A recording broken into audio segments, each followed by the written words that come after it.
अनोखं प्रेम भाग 23. सुहानीला काळजीने हॉस्पिटलमध्ये फिरताना पाहून डॉक्टर तिच्याकडे आले.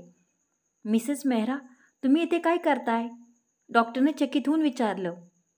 डॉक्टर, ते मी शिवमला भेटायला आले होते, पण ते मला इथे कुठेच दिसत नाहीयेत. डॉक्टर, सगळं ठीक तर आहे ना? शिवम कुठे आहेत? तिने काळजीने विचारलं. मिसेस मेहरा, तुम्ही अजिबात काळजी करू नका. मिस्टर शिवम एकदम ठीक आहेत. ते काल रात्रीच शुद्धीवर आले होते आणि शुद्धीवर येताच ते आईला भेटण्याचा हट्ट करत होते. आम्ही कसंबसं त्यांना रात्रभर थांबायला लावलं. सकाळ होताच त्यांनी त्यांच्या भावाला फोन केला आणि त्यांचा भाऊ रोहित काही वेळापूर्वीच त्यांना डिस्चार्ज करून घरी घेऊन गेला. डॉक्टर म्हणाले. ते ऐकून सुहानीच्या जीवात जीव आला. शिवम सुरक्षित आहे आणि रोहित सोबत घरी गेला आहे हे ऐकून ती रिलॅक्स झाली. शिवमला लगेच डिस्चार्ज भेटला आहे हे कळाल्यावर तिच्या चेहऱ्यावर एक स्माईल आली आणि डॉक्टरला थँक्यू म्हणून ती आनंदाने घरी परत निघाली. इकडे शिवम आणि रोहित घरी परत आले. शिवमच्या डोक्याला पट्टी बांधलेली होती, पण त्याला इतर कुठेही जास्त लागलेलं नव्हतं, त्यामुळे त्याला व्यवस्थित चालता फिरता येत होतं. आई नुकत्याच खाली आल्या होत्या. शिवमला समोर पाहून ते शॉकच झाल्या. शिवम त्यांच्याकडे पाहत गालात हसत होता. आई शिवमजवळ गेल्या आणि आनंदाने त्यांनी शिवमला मिठी मारली. शिवम, तू इतक्या लवकर कसा आलास? तू ठीक तर आहेस ना? त्या काळजीने त्याच्या चेहऱ्यावरून हात फिरवत म्हणाल्या. आई, मी एकदम ठीक आहे. मी त्या हॉस्पिटलमध्ये बोर झालो होतो. डॉक्टर तर इतक्या लवकर डिस्चार्ज द्यायला तयारच नव्हते, पण मी त्यांना डिस्चार्ज द्यायला भाग पाडलं आणि रोहितला फोन केला. शिवम गालात हसत म्हणाला. आईने त्याच्या कपाळावर आपले ओठ टेकवले. आई, जेव्हा मी घरापासून दूर असतो तेव्हा तुला खूप मिस करतो. शिवम आईला म्हणाला. मला माहीत आहे बेटा, मलाही तुझी खूप आठवण येत होती. आई इमोशनल झाल्या होत्या. आई, त्यामुळेच मी डिसाईड केलं आहे की मी घरापासून जास्त दूर नाही जाणार. शिवम म्हणाला. हे तर खूप चांगलं आहे, पण शिवम मला एक गोष्ट सांग की हा निर्णय तू माझ्यासाठी घेतला आहेस की आणखी कुणासाठी? आई त्याला चिडवत म्हणाल्या. आई, नो लेग पुलिंग. तुझ्याशिवाय माझ्या जीवनात आणखी कोण आहे जिच्यासाठी मी इतकं सगळं करील? म्हणजे बाबा आणि रोहितही आहेत. तो बाबाला समोर पाहून म्हणाला आणि त्यांना भेटला. बाबाही त्याला ठीक झालेला पाहून खुश झाले. इतक्यात सुहानीही तिथे पोहोचली. शिवमला हसत बोलताना पाहून तिला हायसं वाटलं. देवा, तुला खूप धन्यवाद की तू माझी विनंती मान्य केली. माझ्या शिवमला ठीक केलंस, ती मनात म्हणाली. शिवमचं तिच्याकडे लक्षच नव्हतं. आई, मी आपल्या रूममध्ये जाऊन आराम करतो, शिवम म्हणाला आणि आपल्या रूमकडे निघाला. आईने सुहानीला तिथे आलेलं बघितलं. आईला वाटलं शिवमला सुहानीशी बोलायचं आहे, म्हणून तो काही न बोलता आपल्या रूममध्ये जात आहे. शिवमला आपल्याकडे येताना पाहून सुहानी एकटक प्रेमाने त्याच्याकडे पाहायला लागली, पण तो तिच्याकडे न पाहता तिच्या जवळून निघून गेला. ते पाहून सुहानीचा चेहरा उतरला आणि इतर सर्वांनाही खूप आश्चर्य वाटलं. आई, दादा पन्ना नेहमी सिरियस बनून राहतो, पण मस्तीच्या मूडमध्ये आल्यावर मात्र खूप मस्ती करतो. आता बघ ना, वहिनीजवळून असा निघून गेला जसं काही वहिनीला ओळखतच नाही. रोहित हसत म्हणाला. ते ऐकून सुहानी गालात हसायला लागली. बेटा, माहीत नाही ही मस्ती आहे की इशारा आहे. म्हणजे मला वाटतं की शिवम सुहानीला एकटीला रूममध्ये बोलावणार आहे, त्यामुळे तो काही न बोलता निघून गेला. आईने सुहानीकडे पाहिलं. सुहानी, तुमच्या दोघांची जोडी खूप कमालीची आहे. एक खोडकरपणा करतो तर दुसराही काही कमी नाही. माझी तर हीच प्रार्थना आहे की तुमची मस्ती अशीच सुरू राहो आणि तुमचं प्रेम दिवसेंदिवस बहरत राहो. आईने सुहानीच्या डोक्यावरून प्रेमाने हात फिरवला. सुहानी लाजून खाली पाहत होती. सुहानी, तू इथे उभी राहून गालात हसत काय आहेस? लवकर जा, शिवम तुझी वाट पाहतोय, आई हसत म्हणाल्या. सुहानी लाजत आपल्या रूमकडे गेली. हे शिवम पन्ना, मी त्यांना भेटण्यासाठी तळमळते. त्यांना भेटण्यासाठी इतक्या लवकर हॉस्पिटलमध्ये गेले होते, पण ते मला काही न कळवता घरी निघून आले आणि त्यांची तब्येत अजून बरी नाही आहे, तरी त्यांना मस्ती सुचत आहे. माझ्याकडे बघून दुर्लक्ष केलं, जसं काही मला ओळखतच नाही. बघतेच मी आता. सुहानी बडबडत आपल्या रूमजवळ आली आणि दरवाजा खोलायला लागली, पण दरवाजा आतमधून बंद होता. तिला नवल वाटलं. शिवमने आधी कधीच रूमचा दरवाजा बंद करून घेतला नव्हता. शिवम, दरवाजा उघडा. ती दरवाजा वाजवायला लागली. शिवम, तुम्ही ना फुकट माझ्यासोबत पंगा घेत आहात. मला जर राग आला ना तर मी तुमच्यासोबत बोलणारच नाही.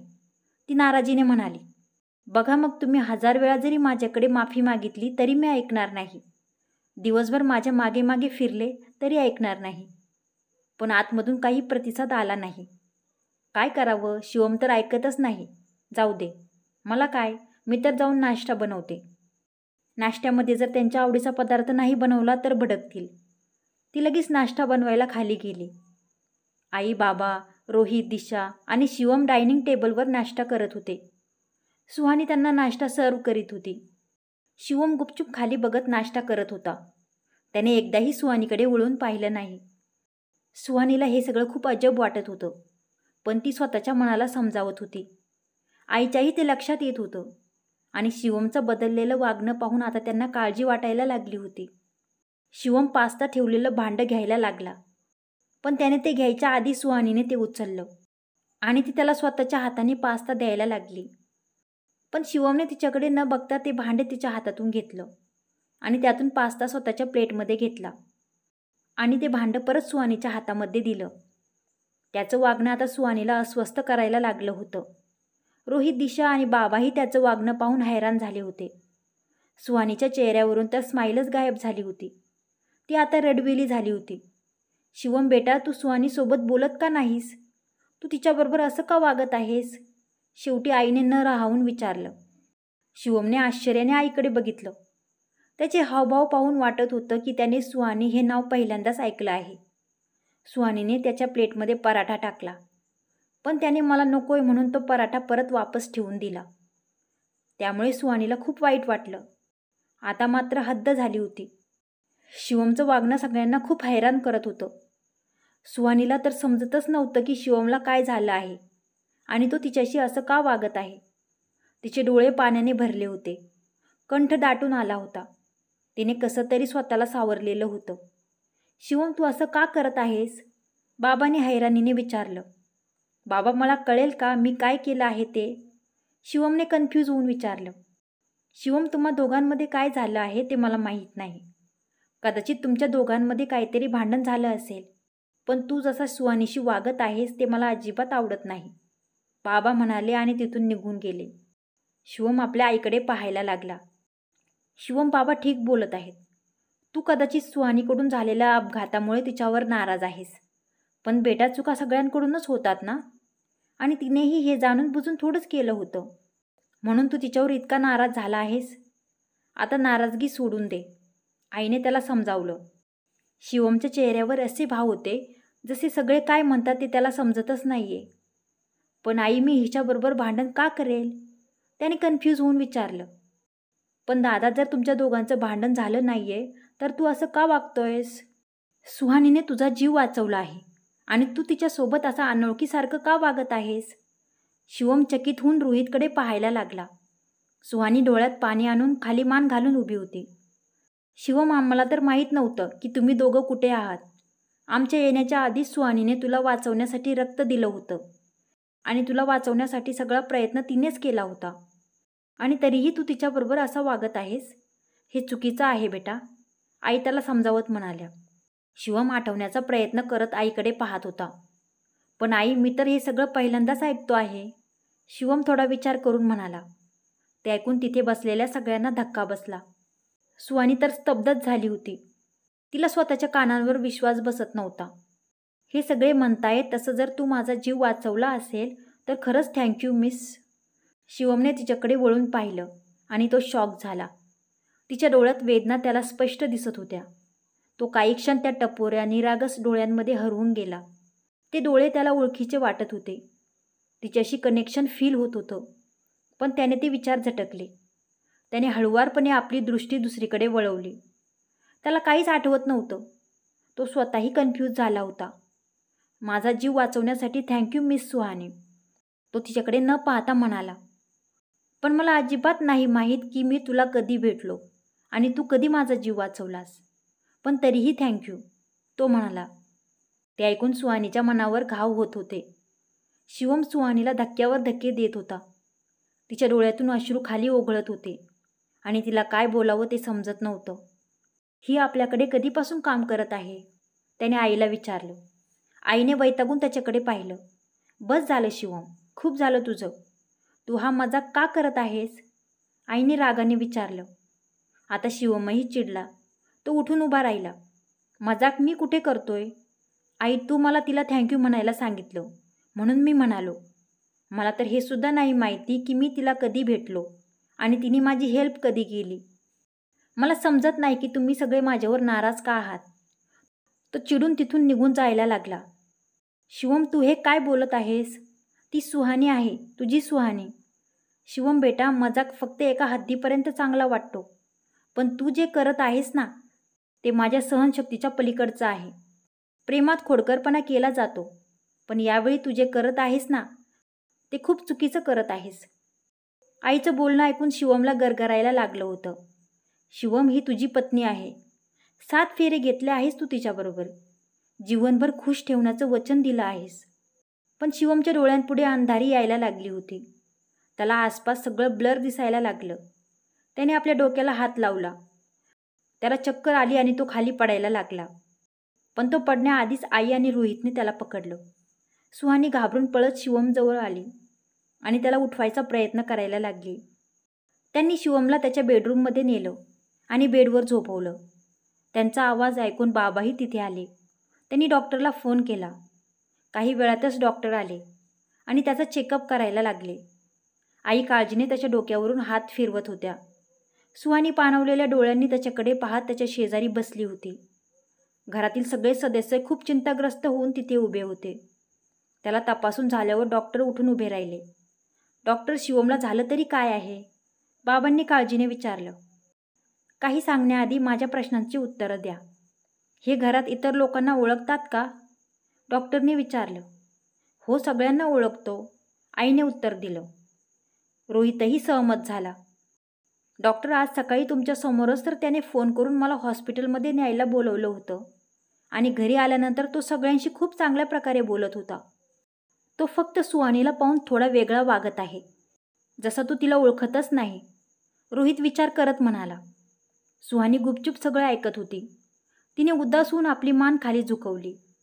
डॉक्टरांनी बाबांना आणि रोहितला त्यांच्यासोबत बाहेर येण्यास सांगितलं आणि शिवमला आराम करू देण्यास सांगितलं. सुहानी, तू शिवमसोबत इथेच थांब, मी आता येते, असे म्हणून आईही त्यांच्या मागे गेल्या. ते सगळे खाली जाऊन हॉलमध्ये सोफ्यावर बसले.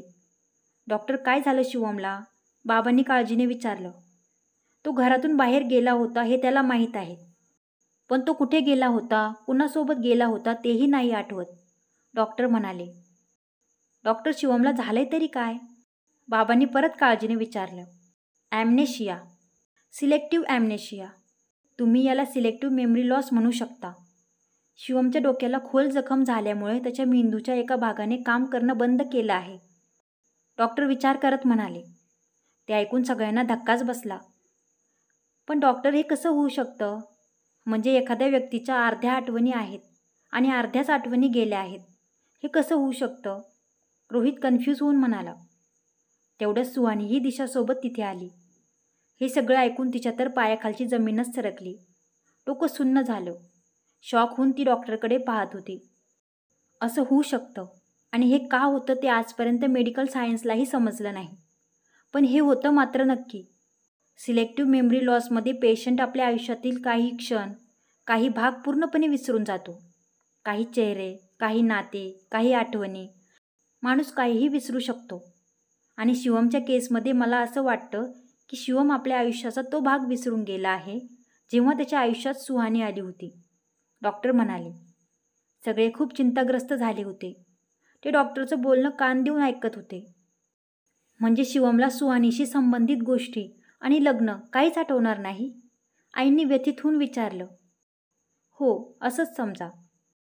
एवढे 6 महिने किंवा एका वर्षात शिवमच्या लाईफमध्ये जे काही झालं आहे ते सगळं तो विसरला आहे, डॉक्टरने स्पष्ट केलं. पण डॉक्टर, याचा काहीतरी उपचार तर असेलच ना? रोहितने उदास होऊन विचारलं. मेडिकल सायन्स आतापर्यंत हे शोधू नाही शकलं की हा आजार कसा होतो, तर त्याचा उपचार कसा काय माहीत असणार? म्हणजे शिवमच्या आठवणी कधीच वापस येणार नाही असं मी नाही म्हणणार, कारण काही केसेस अशा आहेत ज्यात पेशंटला त्याच्या सगळ्या आठवणी परत वापस मिळाल्या आहेत. शिवमच्या केसमध्येही असं होऊ शकतं की त्याला आपल्या गत आयुष्याबद्दल सगळं काही परत आठवेल. मी तर हेच म्हणेल की जबरदस्ती त्याला जुन्या आठवण करून देऊ नका. हो, बोलता बोलता जर त्याला काही आठवलं तर ठीक आहे, पण जबरदस्ती जर केली तर त्याचा उलटा प्रभाव पडू शकतो. डॉक्टरने वॉर्निंग दिली. ते ऐकून सगळ्यांच्या काळजात धस्स झाले. सुहानीचे तर हातपायच गळून गेले होते. श्वास बंद पडल्यासारखा वाटत होता. खूप मुश्किलीने तिने स्वतःला सावरलं होतं. ती तिथून निघून आपल्या जुन्या बेडरूममध्ये जाऊन बसली. दिशा आणि रोहितही तिच्या मागे गेले, पण तिला कसा धीर द्यावा ते त्यांना समजत नव्हतं. मला तर समजत नाही की देव त्याच्या भक्तांची अशी परीक्षा का घेतो. आता आपण काय करायचं? रोहित दिशाला म्हणाला, पण दिशाकडेही त्याचं उत्तर नव्हतं. इतक्यात आई सुहानी जवळ येऊन बसल्या. त्यांना सुहानीच्या मनाची अवस्था समजत होती. त्यांनी प्रेमाने तिचा हात आपल्या हातात घेतला. सुहानी बेटा, माहीत नाही तुझ्या नशिबात काय लिहिलं आहे. एक संकट जात नाही तर लगेच दुसरं समोर येतं. मी तर विचारही केला नव्हता की तुम्ही दोघं कधी वेगळे होऊ शकता. सुहानीचा शिवम तिच्यासमोर असूनही तिच्यासोबत नाहीये. तुला माहीत आहे सुहानी, तू या घरची सूनच नाही तर माझी मुलगीही आहेस. मला माहीत आहे शिवमच्या वागण्याने तुला खूप त्रास होणार आहे. त्यामुळे तू जो निर्णय घेशील त्यात मी तुझ्यासोबत आहे, त्या तिला धीर देत म्हणाल्या. सुहानीने आईकडे पाहिलं. आई, माझ्या जीवनाचा निर्णय त्याच दिवशी झाला होता ज्या दिवशी मी शिवमशी लग्न केलं होतं. त्या दिवशी सगळं काही ठरलं होतं. मी शिवमची साथ कधीच सोडणार नाही. शिवम आणि सुहानीचं नाव नेहमी एक साथच घेतलं जाईल. ते मला विसरले आहेत, पण मी तर त्यांना विसरले नाही. आणि डॉक्टर म्हणाले आहे की तुम्ही जबरदस्ती त्यांना काही आठवण करून देऊ नका, पण प्रेमाने तर आपण त्यांना आठवण करून देऊ शकतो ना. आई, मला माझ्या प्रेमावर पूर्ण विश्वास आहे. मी माझ्या शिवमच्या सगळ्या आठवणी परत वापस आणणार आहे, सुहानी आत्मविश्वासाने म्हणाली.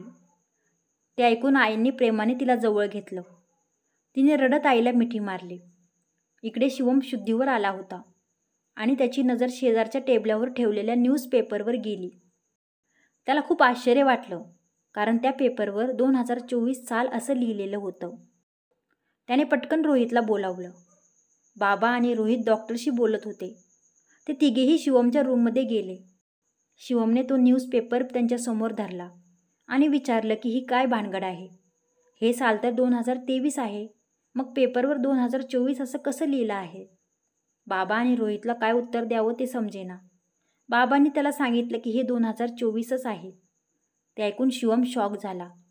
मग मला का आठवत नाहीये की या एका वर्षात माझ्या आयुष्यात काय झालं आहे ते.